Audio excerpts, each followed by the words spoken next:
আমরা রে বা চরক মেলার অত আনন্দ তো দেখো কিছু মুহূর্ত আমার আশেপাশের চরক মেলা। তো আসলে আমি আর গেলাম না, এটাই আমার ফার্স্ট চরক মেলা আসছিল এই বছরের। তো ভালোই লাগলো এক্সপিরিয়েন্সটা, এটা আমার স্কুলের মাঠেই এই চরক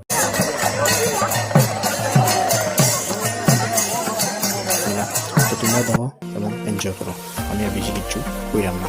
সাবস্ক্রাইব করে দিও, ওকে।